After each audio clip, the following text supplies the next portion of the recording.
Here we can see the players sitting down to round number 10. We have Devon O'Donnell on Celestia tokens, Nathan Andress on mono white tokens. A token battle, and we've already got a Paw Patch recruit written in there for 2 money. Yeah, I think the big thing that it has to be said for the Selesnya tokens deck is they are more explosive. You see a 1-2 curve coming out from Devon that isn't something that Nathan typically is going to be presenting from the mono white token side. His curve starts at 2 and goes from there, but he's typically looking to stabilize the board and catch up rather than be the aggressor like this. And you see Nathan there taking a read of the 2-drop there from Devon, which is Melira the Living Cure, which is a 3/3 for 2 mana, which is pretty sick too. And you can also exile it to choose another target creature or artifact, and when it's put into the graveyard that turn, you just get to bring it back to the battlefield, which is sweet.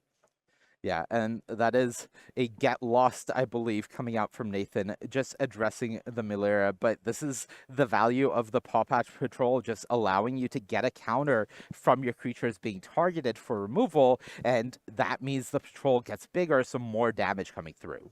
All right, so we're going to sacrifice one of those maps. We find a land, and we're going to sacrifice another one here onto the Paw Patch Recruit, and we found another Melira, which is also going to go into the yard. Yeah, just getting a little bit of value from those map tokens and using his mana efficiently here, trying to build up. It's not exactly what Devon wants in that position on your turn 3, Yeah. 3 mana turn. You really want to be putting one of these powerful 3 mana plays that you have so many of in your deck onto the board. This is the type of stumbling you typically don't want to see, but ultimately you have to work with what you've got. All right, there's a demolition field that's coming down, being sacrificed for Nathan Andress. We're going to go find a plains on Devon's side of the battlefield. And like you said, Monty, now we just hope for some banger follow-ups from Devon, because the white player is doing what he can here to keep things under control. Yeah, this is pretty cool. Typically, Demolition Field, of course, costs 2 mana to activate, plus the sacrifice, but using a card like Sunken Citadel, which just does so much in this mono-white token stack, allowing you to create 2 mana for activating abilities of lands, means that Nathan was able to deal with the creature land, the prairie, on Devon's side, and also still be able to continue making plays this turn. And there comes a carrot cake for Nathan Andress onto the battlefield, the perfect stabilizing treat.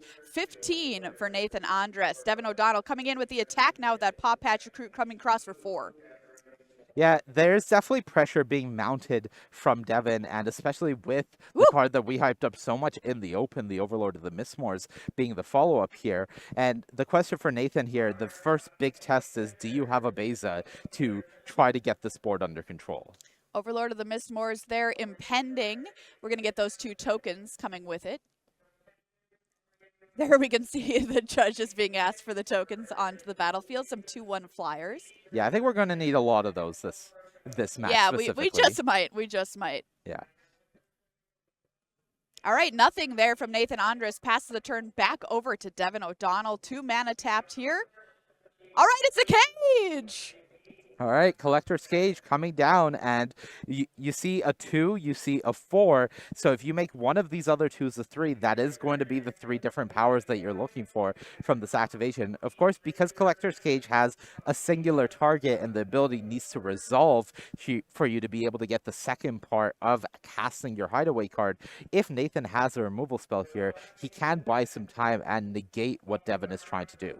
Yeah, and you just get so many looks here with Hideaway 5 on the Collector's Cage that you can basically find just about anything you need in any situation, which makes this card so very sweet.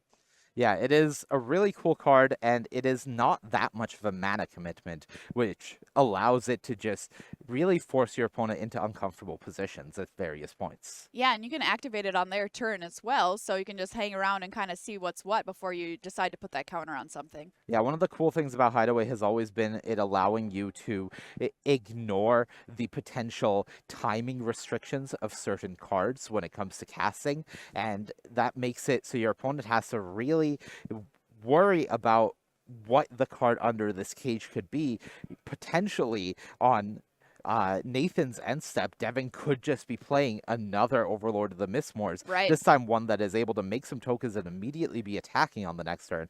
And that's terrifying for Nathan, who is trying to play at essentially sorcery speed with a card like Sunfall. Yeah, Nathan here falling to 7, just a sacrifice of Carrot Cake, making a rabbit to jump in front of the Paw Patch recruit, now turning the turn back over to Nathan. He's in a tough spot here, Monty. He needs something, and he needs it soon. Yeah, he needs Sunfall specifically. And there it is. Yeah.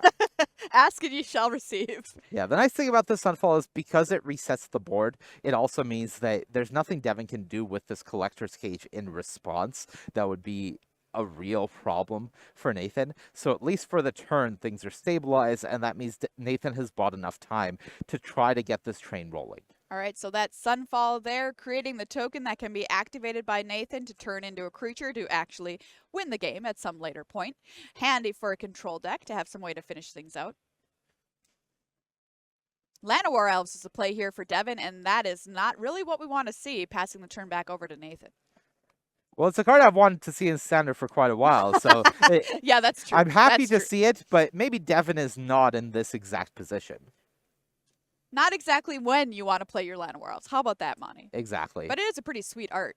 I do believe, if I'm not mistaken, Devon does have his one copy of Mirex there, sitting there in the land zone. So if that is the case, he is able to start making additional threats using the Mirex, and that is not a bad position to be in. All right, Archangel Elspeth is hitting the table here for Nathan Andress. Going to plus Elspeth, create a 1/1 white soldier creature token with lifelink. The -2 is put 2+1/+1 counters on target creature. It becomes an angel and gains flying. All right, so this should be a Mirex activation, creating a little might here. I was asking you earlier, Monty, about the inclusion of Mirex in this deck specifically over something like Fountain Port, but you mentioned it helps you fix your mana a little bit. Yeah, one thing that we saw this game was it came up as early as the first match of the day where Devon used the Mirex on turn 2 as his second land and was able to cast Malira the Living Cure. So in a deck that does have these 2-color commitments in 2-mana cards, you can't really afford Fountain Port, even though it is a more appealing card in terms of the range of abilities that it provides. The colored mana is just so important in this deck. Life totals, Nathan's still on 7. Devon's life total untouched at 20 here. But man, Nathan has really managed after that Sunfall to just pull back from the brink of defeat. And with this Archangel Elspeth hitting the table too, it's going to be tough for Devon here to start making a dent once again. Yeah, this is the big holding patterns that you typically see from this mono white tokens deck. Is the early game can look a little spotty. Of course, cards like Carrot Cake do a great job of keeping your life total and the board in control. But once you're able to get to Sunfall, there more often than not are more stabilizing factors for you than there are for your opponent. Oh, were they not able to find a might? Is that what that soldier yeah, is? we went looking for a might token for a while and we're unable to find one. Okay, well, oh my god. All right, double sheltered by ghosts. How about that, Monty? All right, that does deal with both of these threats, and that is 4 power being presented immediately, a 5th with Collector's Cage. So theoretically, Devon can just go ahead and deal with the Elspeth here, if I'm not mistaken, and just clear off the board from Nathan. You could also just put Nathan to 2 if you want, but I think given that you're getting an Overlord of the Mistmores this turn, there's no necessity to do that, and just making sure that you're not putting yourself in a position where Nathan could just go untap Sunfall again and still have an Elspeth remaining would be better for you if you're in Devon's seat. All right, let's see what Devon chooses to do, and in fact, he's taking your line here, Monty. We're going to put a counter onto the Might, which is giving a 5 power to the board. We'll see where he aims it. And it's at Elspeth. So Elspeth down. 5 life gained, Devon going up to 25, and the big question is, do you have a Sunfall? Yes. Oh, he does have the Sunfall, and right after that Overlord came off of impending as well. So clutch moment here for Nathan, who stabilized at 7. Yeah, Devon really played that in the only way he could, and does find a great reward for it with another Overlord of the Mistmores off the top. But for Nathan, just passing every test that has been presented to him so far, the question is, can he pass this next one? All right, so we've got 2 more 2/1 flyers on the board.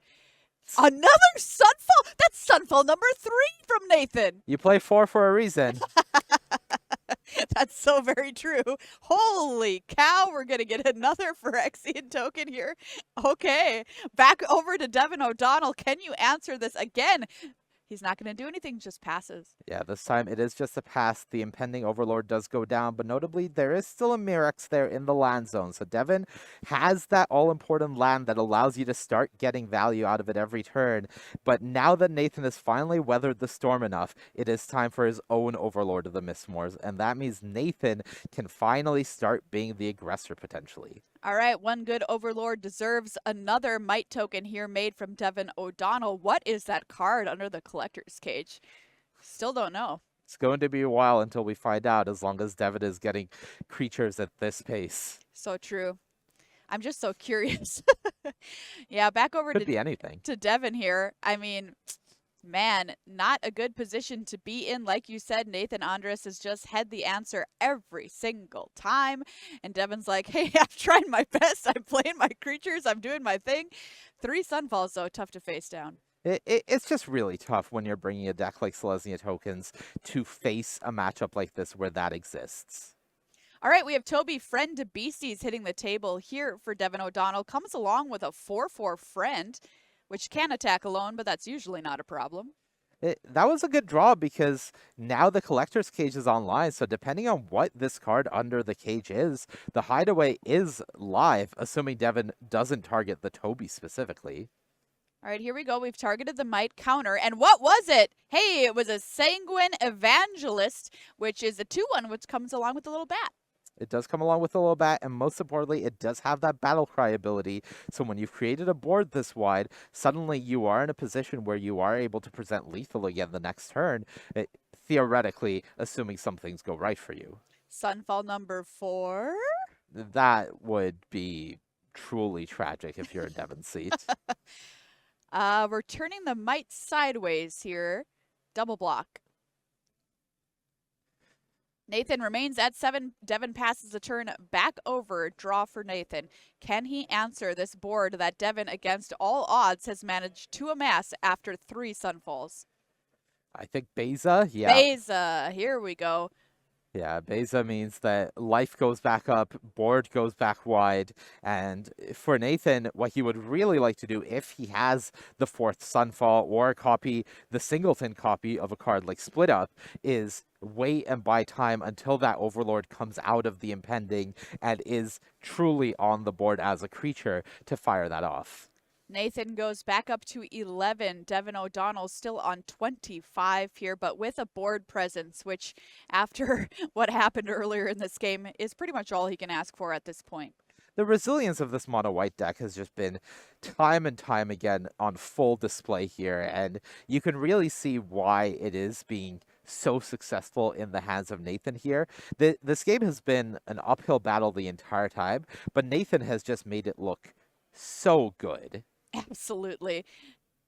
2 mana tapping here. We've got another collector's cage for Devon O'Donnell. Let's see what we can find. If you're him, Monty, what do you... Ooh, it didn't look like a great draw, but what are you looking for? I saw a bunch of lands, and I saw a Wiltleaf Liege, I believe, was the hit, which isn't bad. Wiltleaf Liege being a way for you to have an instant speed Anthem effect to add onto the board can potentially make things awkward for Nathan.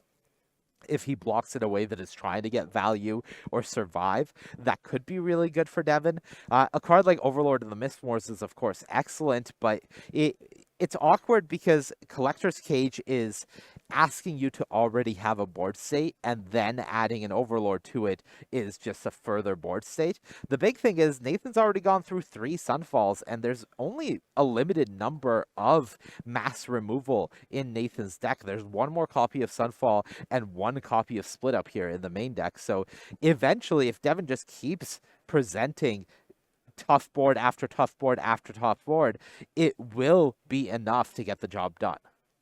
So you can see Devon here lining up some attacks, trying to guess how Nathan is going to block. He does have mana up to activate those incubator tokens, and he swings on in with the team.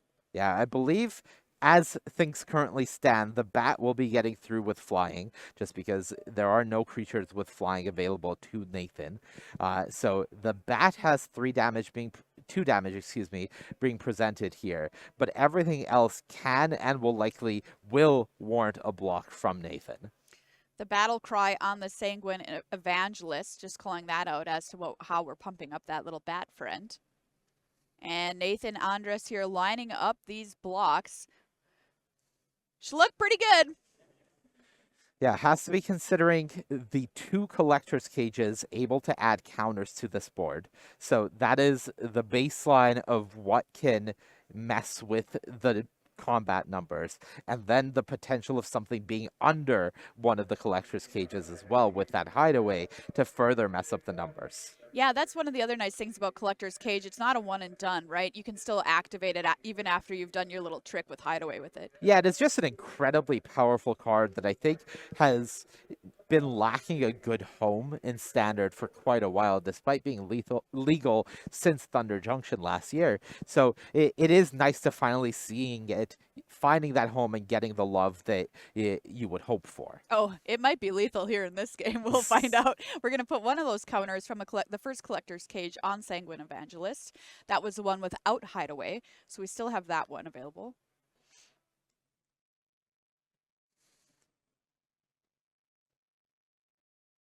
Devon here doing some more math and making a decision here. We're going to activate the last one, putting the counter on the bat. That resolves. That's what Leaf Leech, as Boom. previously seen.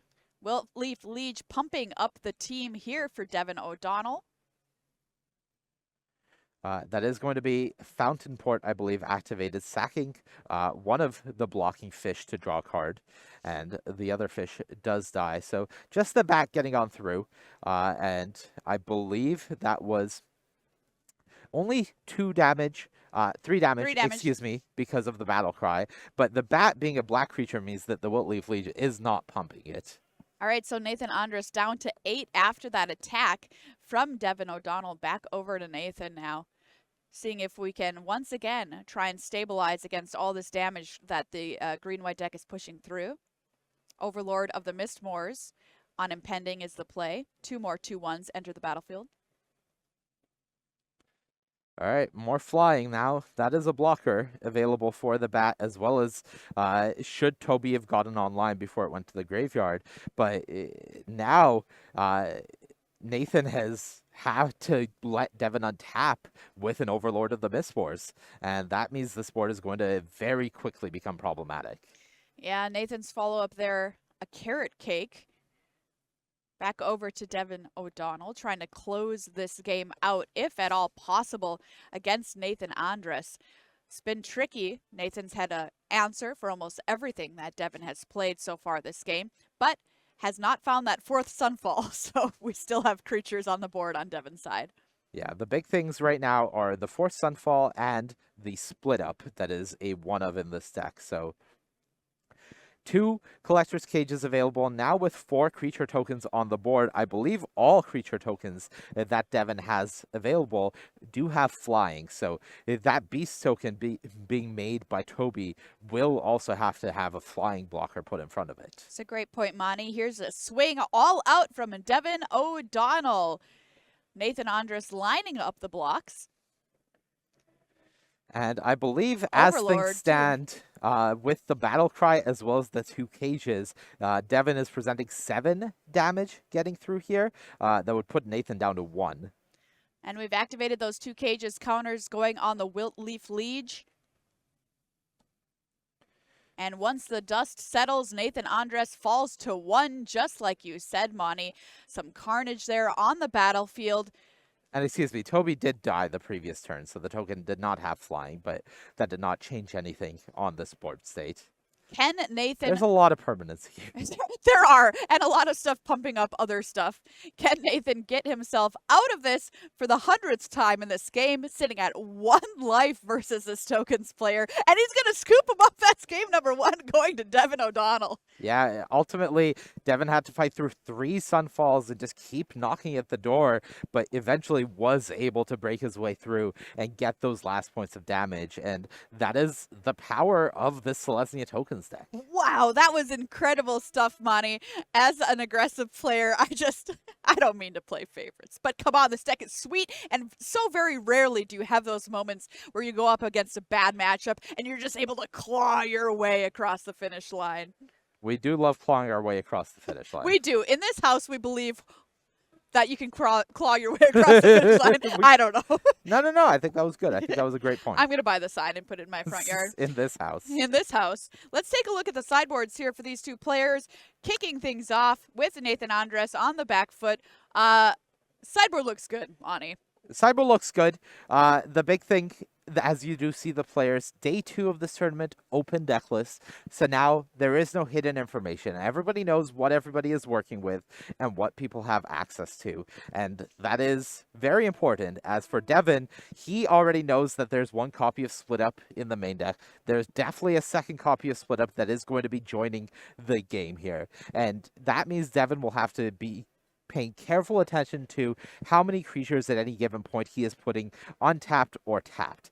A card like Lyra Dawnbringer, Oof. I could see being very impressive from Nathan just because it does overshadow a lot of the sizes on the board, and there aren't that many answers in Devon's list for something like that. Yeah. I could also see a card like Dust Animus joining for the very same reason, just having large lifelink creatures, especially Dust Animus being able to plot it and then resolve it post Sunfall, for example. That can be something that does a lot for you. So I would be looking in Nathan's seat into some of these larger creatures as well as the additional board wipe effect that you have access to.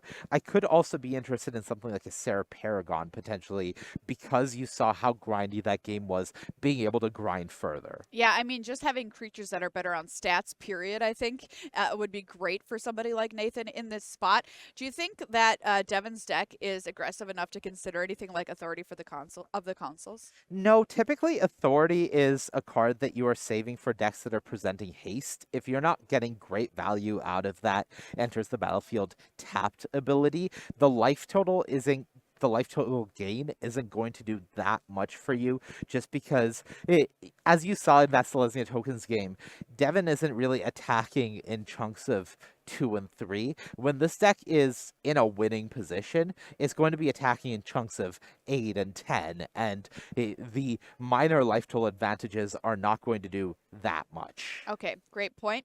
I'm learning some things from Ani here this weekend. Let's move things over to Devon's sideboard. If you're in his position, what are you interested in bringing in? I'm really interested in some of these exile effects like Invasion of Gobakon and Aven Interrupter. You saw how much of an emphasis there was from Nathan on casting Sunfall on key turns, and both Gobakon and Aven Interrupter mess with those timings, and I think that is absolutely massive for Devon. If he's able to add those cards to his deck without altering the makeup of it by too much and have those effects, suddenly life gets a lot harder for Nathan Andress. If Devon is able to go turn 1 Llanowar Elf, turn 2 a threat, and then just Gobakon a Sunfall or leave up an Aven Interrupter, that is going to be a really hard battle for Nathan to fight through. Yeah, if you're not familiar, everybody, with Invasion of Gobakon, this is a siege. It's 1 and a white. When it enters the battlefield, you get to look at your opponent's hand and exile a non-land card from it. And then it costs 2 more to cast if they want to play it. And then it flips over into a pretty sweet enchantment in this deck. At the beginning of your end step, put a +1/+1 counter on each creature that attacked this turn. And you can also sacrifice it to give your creatures indestructible until end of turn, which is another nice little side effect, I'm going to say, from Invasion of Gobakon that Devon might be interested in. And like you mentioned, this Aven Interrupter is just a sweet card, period, because it gives you a threat in the air, but it also deals with something that your opponent's trying to do when they're trying to wipe your board or whatever, and makes them take 2 more turns to cast it. Yeah, exactly. Just a very nice disruption effect. I think there's going to be an interesting dance here. Typically, this is the type of deck that if you're in Devon's seat, you would like to potentially cut a card like Sheltered by Ghosts from your deck for it. But the big issue is that you are aware of cards like Dust Animus and Lyra in Nathan's sideboard. So if you cut too many copies of Sheltered by Ghosts and then Nathan has gone that route in the sideboarding, then suddenly you could be in trouble if you don't have the appropriate answers. So it's going to be cool to see how Devon does this potential dance. Yeah, and also not diluting your game plan too much, right, by putting in too many answers and not enough threats, which is always a question I have as an aggressive player is how do I find that balance when I'm sideboarding? Yeah, exactly. All right, the players here shuffling up each other's decks, presenting for the cuts. We'll see if our players like their sevens or if they're going to take any opportunities here to mulligan. Drawing opening hands. Yeah, Nathan does have the play this game, so that is always nice, but against the Llanowar Elf, what you really don't want happening is being on the draw. So if Nathan wins this, that'll be the case in game 3, and that could be a tough uphill battle. Look like we did have a mull there from Devon, and we're kicking things off. Here we go. Paw Patcher Proot, not the Llanowar Elf, Manny, but it is a pretty good one drop. It is a pretty good wonder up. We saw the amount of pressure that the recruit was able to put on in the first game, and if Devon is able to grow it here and start attacking in, that can be a lot of pressure again being presented. Carrot Cake was the play there from Nathan. Andress, Melira, the Living Cure, the follow-up play here from Devon. Just pass it right back on over to Nathan. I think I've seen this exact curve Yes, the previous game. It was. Enduring Innocence here, the play from Nathan, the sheep that does it all. Yeah, this is the card that Nathan was missing the previous game. Just being able to have a lifelink blocker on the board that you're very happy to trade off whenever given the opportunity, but have it persist as an enchantment. And all of these cards like Carrot Cake and Caretaker's Talent giving you additional value throughout the course of the game and additional cards just means that this card, once you have one, does so much because of how sticky it is. Yeah, it just seems like the perfect card for Nathan to have here at this point in the game. Toby, Beastie Befriender, hits the table for Devon, but no attacks yet. Just this 1-1 and this 2-1 able to hold off his game plan. Yeah, it really is impressive just how much this mono white deck can do with so little, and how much is disincentivizes your opponents from attacking, but also you have tools like Beza that will get a board under control so easily. And speaking of Beza, here she comes. A pretty cool alternate art version. She's going to bring along with her a couple of feasts. Yeah, board 3, 2, 4. So you do get the Yikes. creatures, which means you draw a card. Life total and lands not quite providing you the benefits that you would like, but Beza really doesn't need to do much coming on a 4/5 body. It isn't like a card like Timely Reinforcements, where if you're not getting full value out of it, it can feel lacking. There's already so much being given by Beza that even 1 to 2 effects are great. Nathan just slams that Beza, makes the fish, passes it back on over to Devon O'Donnell. Life total still 20-20. Here's Collector's Cage for Devon. Can we find some way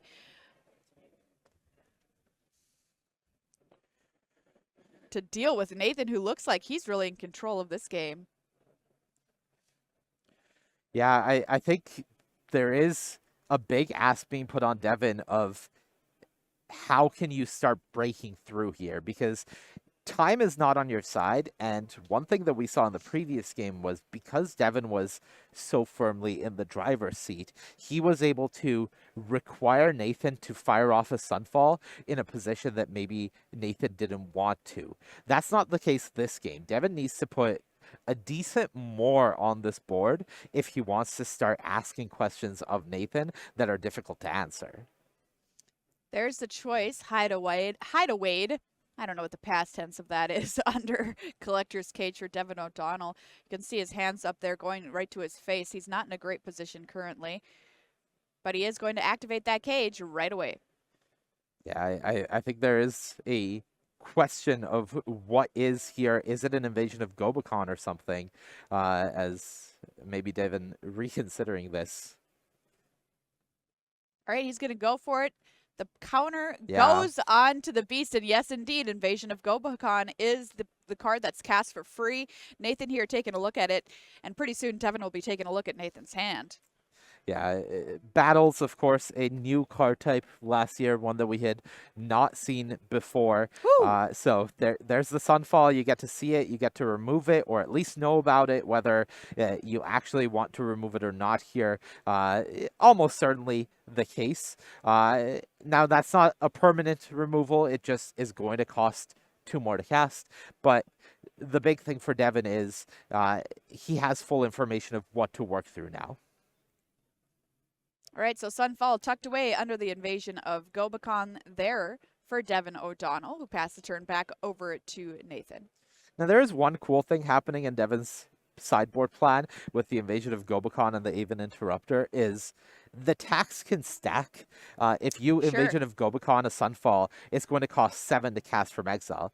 But if Devon can get an Aven Interrupter on the battlefield, then that's going to also add an additional 2 mana tax to the card exiled by invasion of Gobakon. So Oh, you're suddenly, right. that's a 9 mana Sunfall being cast from exile.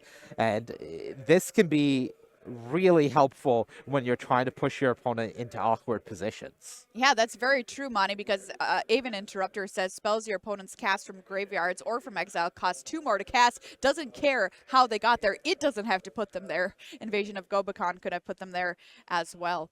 Yeah, so Devon now, I'm not going to say feeling good, considering this board No. from Nathan is still very much gummed up. There are still 2 copies of Enduring Innocence, meaning that Nathan has a lot of life and a lot of cards to work with. But at least Devon, has information, which is really nice, and knows that Sunfall is not a card that he needs to worry about for a while here. Get Lost is going to take out Beza, enabling an attack here, possibly, it looks like, considering from Devon O'Donnell. 2 map tokens coming into play there for Nathan, which have been more handy than you might even think. Malira is getting in, as well as the Beast token, which is now a 5/5. Malira is at 3/3 that you can sack to bring something back from the graveyard if it gets destroyed. Also cares about poison counters, but we don't care about that right now. Yeah, that is so limited coded. I mean, I played against some people playing a toxic deck for a couple days there in Standard. I don't think it was real. There was a time where there was definitely a green-white toxic deck in Standard. I don't want to discount it by any means. Now, Devon making this attack, there is the Collector's Cage still up, so the math is something that Nathan has to be considering when it comes to what he's going to do here. Sacrificing the Carrot Cake is just absolutely insane here. You get to scry and draw It's so 2 good. cards.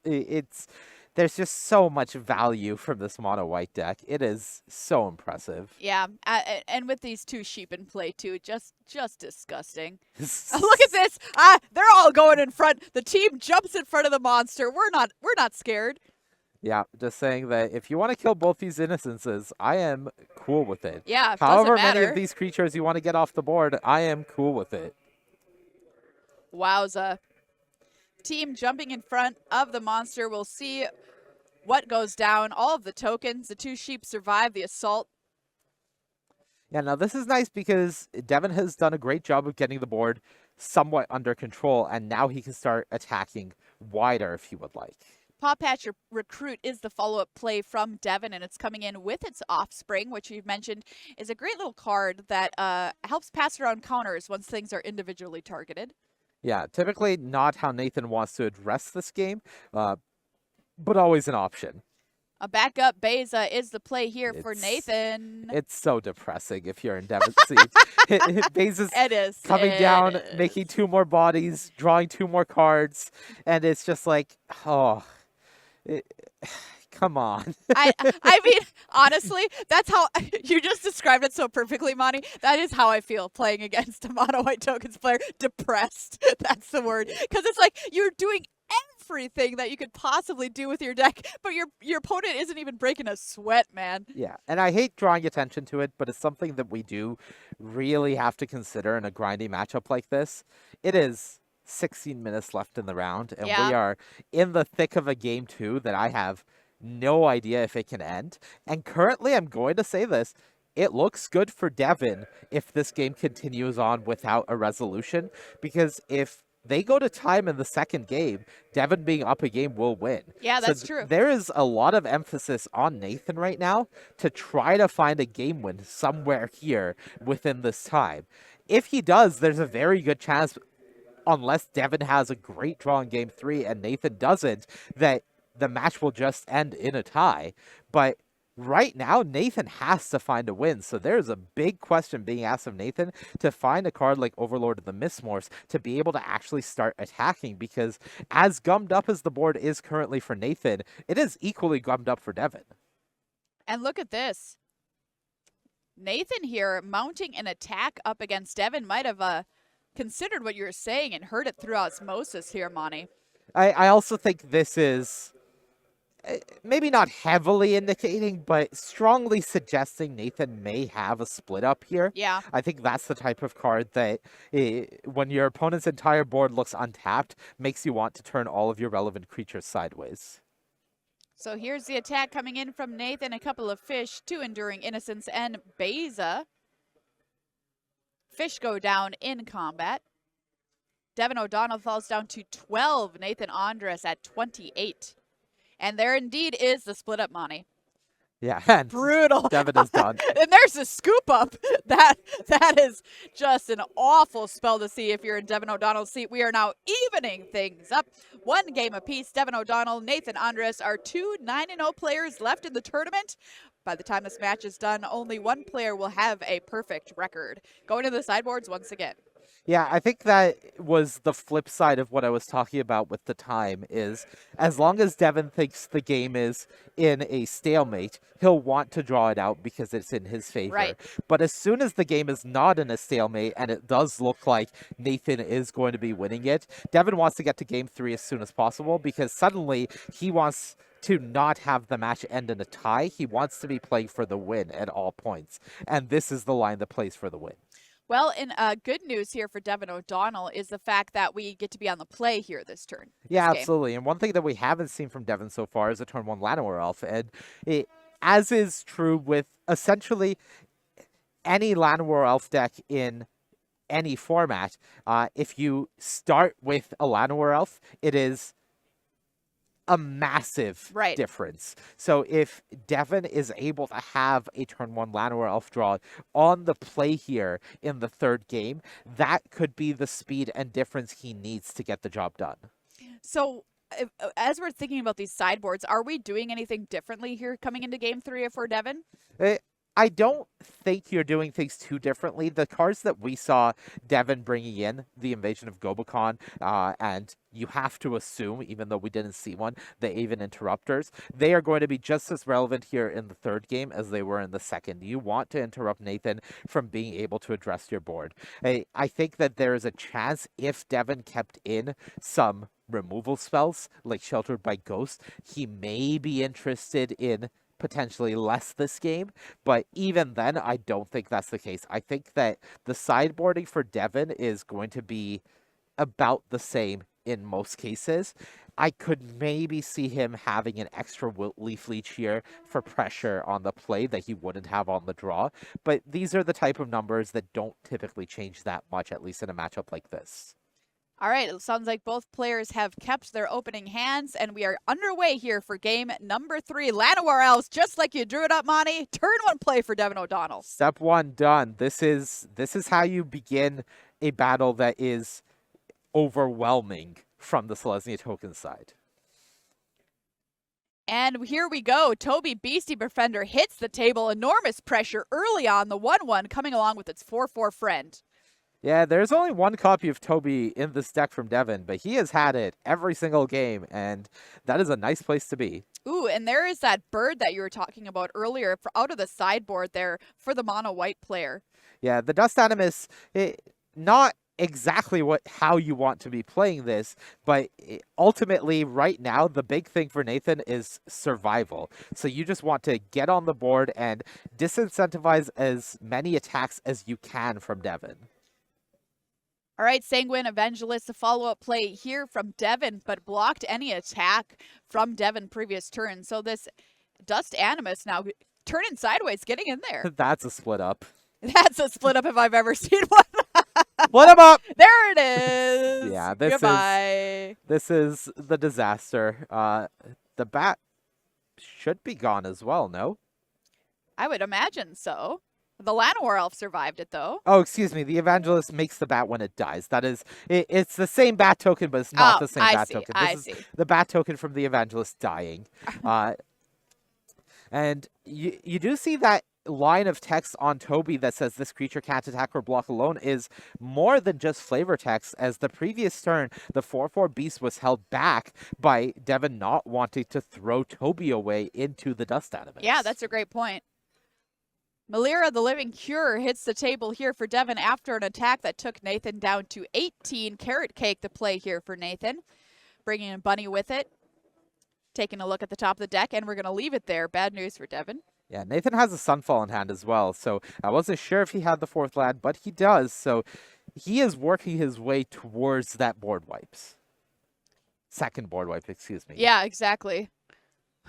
We've seen Devon fight back through board wipes though before. 3 Sunfalls in game number 1, managed to win that game. Here we are in game 3, Malira getting in.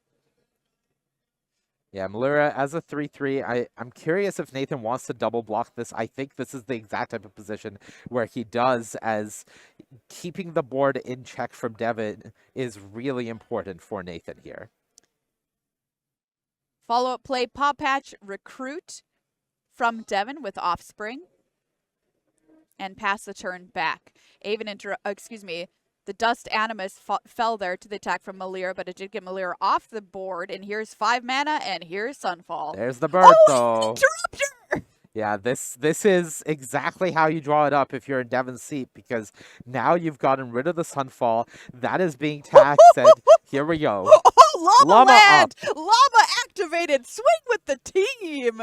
All right, Devon is very much playing to win now, and here is the question. Nathan, do you have a second Sunfall? That Sunfall costs 7, so you need another one, and you need it now. Absolutely, Nathan falling down to just 6 life, drawing for his turn. Can he find it? And he was able to cast that one. And in comes the Phyrexian token with 5 counters on it. So clean up on aisle 4. Oh, I'm sorry. It becomes plotted. So you can cast it just for 2 extra mana. Yeah. Not the full 7. Okay. Excuse me. Getting my Gobakons and my Aven Interrupters mixed up. Yeah, they're a pretty similar effect. Nathan here animating that Phyrexian Incubator token. And playing an Enduring Innocence. And wow, it looked really good there for Devon for a moment. But my, how the tables have turned so very quickly. Yeah, Devon putting all the pressure that he can on. But this is how the game tends to go as long as your opponent is able to stabilize things. And for Devon, it does have the looming threat of the Restless Prairie. I believe actually 2 copies there in the land zone. But that needs to break through, and it really wants to benefit from having a wide board. Nathan now here in the driver's seat, as Devon has not been able to commit anything to the board over the past couple of turns. 4 mana tapped. It's an Overlord impending. Give me those 2/1 flyers. And now it looks like Devon's game to lose. Nathan's game to lose. Well, sure, yeah, I suppose. Mixing my metaphors there. Incubator token It's early. We're both doing great right now. It's going to turn sideways. It's going to get lost, but who cares? 2 map tokens into play for Nathan. Yeah, Devon needs a big play here.